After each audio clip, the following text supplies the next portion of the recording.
بیچاری کئی روز سے دم توڑ رہی ہے، ڈر ہے خبر بند نہ میرے منہ سے نکل جائے۔ تقدیر تو مبرم نظر آتی ہے لیکن پیران کلیسا کی دعا ہے کہ یہ ٹل جائے۔ تو پہلی بات میری ختم ہوئی، عالمی نظام خلافت دنیا کی تقدیر مبرم ہے، ہو کر رہے گی، اس میں کسی صاحب ایمان کو کوئی شک، کوئی شبہ، کوئی ریب نہیں ہونا چاہیے۔ البتہ اس کا اب دوسرا پہلو کیا ہے، اس کا آغاز کہاں سے ہوگا؟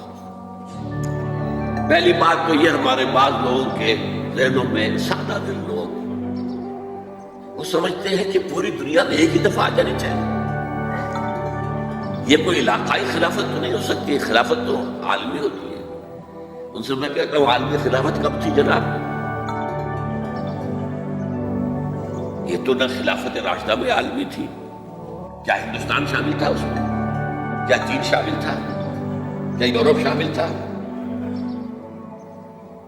اور پھر جو خلافت کے نام سے جو ملوکیت چلی ہے، وہ بھی صرف آپ دور بنو امیہ میں کہہ سکتے ہیں کہ وہ پورا عالم اسلام کم سے کم اس کے تحت تھا۔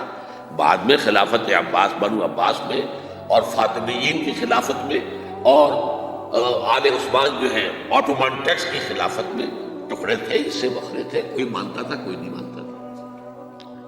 اور سب سے بڑی بات یہ، اگر ایک دم پوری دنیا پر خلافت قائم ہو سکتی تو حضور کے دست مبارک سے ہوتی، لیکن نہیں ہوئی۔ نتیجہ کیا نکلا؟ ایک ملک میں حضور نے قائم کر دی، جزیرہ نما عرب، یہاں خلافت قائم ہو گئی، حضور خلیفہ ہے۔ اس کے بعد آپ کے خلفائے راشدین نے پھر اس کو وسعت دی، شرقاً غرباً شمالاً، 3 کالمز نکلے ہیں فوجوں کے، صحابہ کرام کے، 3 کالمز، ایک ایسٹ ورڈ، ایک ویسٹ ورڈ، ایک نارتھ ورڈ۔ ایک عراق کو فتح کرتے ہوئے ایران میں پہنچ گیا، خراسان تک چلا گیا۔ ایک شام کو فتح کرتے ہوئے اور پھر سینائی پیننسولا سے ہو کر افریقہ میں داخل ہوا اور اٹلانٹک تک پہنچ گیا۔ تیسرا سیدھا شمال میں گیا، لیکن یہ زیادہ دور نہیں جا سکتا تھا، کوکیشین ماؤنٹینز آ گئے، کوہ قاف۔ اس زمانے میں تو یہ یوں سمجھیے کہ امپیسبل تھا، کوہ قاف، لہذا وہاں کر کے ہوا۔ اب بھی یہ ہوگا، کسی ایک جگہ سے شروع ہوگا پھر پھیلے گا، اس کے سوا کوئی چارہ کار ہے ہی نہیں۔ اگر ہر جگہ پوری دنیا میں ایک ہی وقت میں ہو سکتا تو حضور کے دست مبارک سے ہوتا صلی اللہ علیہ وسلم۔ اب وہ نقطہ کون سا ہوگا، نقطہ آغاز کون سا ہوگا؟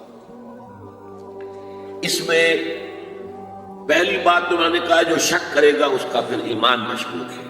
ہوگا، لازماً ہوگا، گلوبل ہوگا، پوری دنیا میں ہوگا۔ کہاں سے شروع ہوگا اس میں آپ اختلاف کر سکتے ہیں، لیکن مجھے تو 2 حدیثیں تو ملی ہیں جن سے یہ اندازہ ہوتا ہے کہ یہ اس مشرقی خطے سے ہوگا، عرب کے مشرق کی جانب کسی ملک سے ہوگا، کسی خطے سے ہوگا۔ وہ حدیثیں بھی اب آپ پڑھ لیجیے پہلے۔ پھر میں کہہ رہا ہوں، یہ خزانہ ہے جو ہم نے آپ کی خدمت میں پیش کیا ہے، کاش کہ آپ اس کی قدر کر سکیں، یہ حدیثیں آپ کو ازبر ہو جائے، یاد ہو جائے، لوح قلب پر نقش ہو۔ ہندوستان اور خراسان یعنی موجودہ افغانستان کا ذکر ابن ماجہ کی روایت ہے، عن عبداللہ ابن الحارث رضی اللہ تعالی عنہ قال رسول اللہ صلی اللہ علیہ وسلم یخرج ناس من المشرق یؤطرون للمہدی یعنی سلطانہ، یعنی سلطانہ، دونوں طرح سے پڑھ سکتے ہیں۔ حضرت عبداللہ ابن حارث فرماتے ہیں رضی اللہ تعالی عنہ کہ حضور نے ارشاد فرمایا، مشرق کی طرف سے وہ فوجیں نکلیں گی، لوگ آئیں گے جو عرب میں مہدی کی حکومت قائم کریں۔ یہ مہدی کون ہوں گے اس کا ذکر میں ذرا بعد میں کروں گا، لیکن نوٹ کر لیجئے کہ مہدی سے پہلے لازماً کسی مشرقی علاقے کے اندر وہ نظام قائم ہو چکے گا، تب وہاں سے فوجیں آئیں گی نا۔ یہ مشرق کون سا ہے؟ عرب کے مشرق میں آپ چلیے، ایران بھی آ جائے گا، افغانستان بھی ہے، پاکستان بھی ہے، اور اگر اسے اور توسیع دیں تو ہندوستان بھی ہے۔ یہ ہے عرب کا مشرق، اس سے فوجیں جائیں گی، جس کا کیا مطلب ہے کہ اس میں سے کسی جگہ پر نظام خلافت پہلے قائم ہو جائے گا، تاکہ وہاں سے فوجیں جائیں گی جو جزیرہ نما عرب میں حضرت مہدی کی حکومت کو قائم کریں گی۔ اب دوسری حدیث سنیے، یہ سنن ابن ماجہ کی حدیث تھی جو میں نے آپ کو سنائی، آپ نے پڑھی۔ دوسری عن ابی ہریرہ رضی اللہ تعالی عنہ، یہ ترمذی شریف کی روایت ہے، قال قال رسول اللہ صلی اللہ علیہ وسلم یخرج من خراسان رايات سود لا يردها شيء حتى تنصب بإيلیا، خراسان کے علاقے سے سیاہ جھنڈے لے کر فوجیں آئے گی، ان کا رخ کوئی موڑ نہیں سکے گا، ان کو پیچھے پھیر نہیں سکیں گے کوئی بھی، یہاں تک کہ وہ یروشلم میں جا کر جھنڈے نصب کر دیں گے۔ ایلیا حضور کے زمانے میں یروشلم کو کہتے تھے۔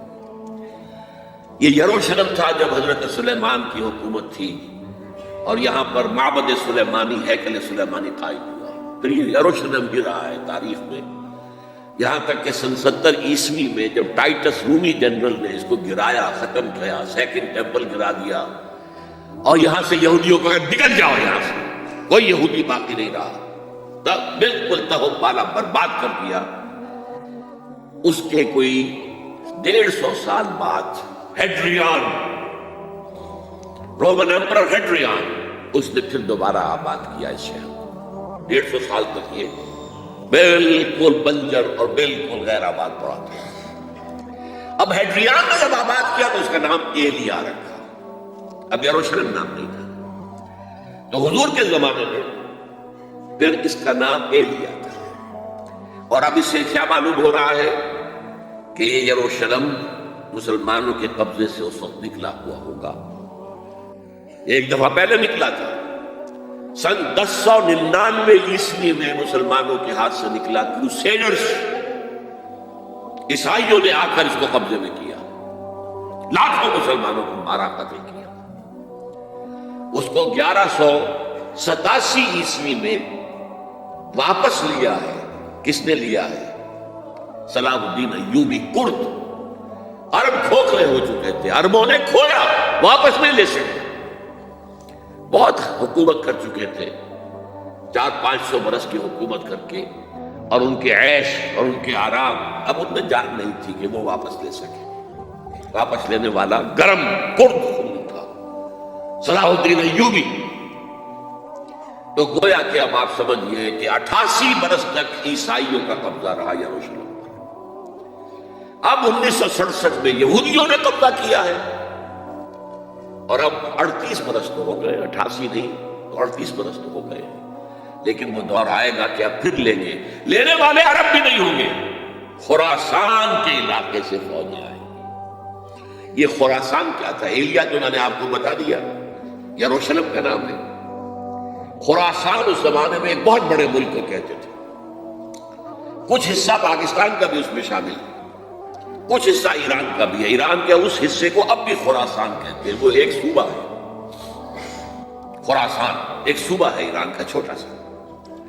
پاکستان میں خاص طور پر یہ جو علاقہ مالاکنڈ ایجنسی کہلاتی ہے، اس سے اوپر جتنا علاقہ ہے، اور یہ جو واخان کی ایک پٹی آتی ہے اوپر، واخان افغانستان کی ایک پٹی سی دم سی چلی آتی ہے جو جا کر چائنا کی سرحد سے مل جاتی ہے، یہاں سے لے کے یہاں تک یہ جو مالاکنڈ کا وہ درہ ہے، وہ پہاڑ ہے، یہ بھی خراسان کا حصہ ہے۔ باقی تقریباً 2/3 آف افغانستان، ساؤدرن حصہ نہیں ہے خراسان کا حصہ، یہ سیستان کہلاتا تھا، یہ خراسان نہیں ہے، لیکن یہ کہ اوپر کا 2/3 آف افغانستان، اور اس کے ساتھ یہ جو عرب جو ابھی ترک ممالک آزاد ہوئے ہیں سوویت یونین کے ڈسولوشن کے ساتھ، یہ سارا علاقہ کہلاتا ہے خراسان بزرگ، دی گریٹ خراسان۔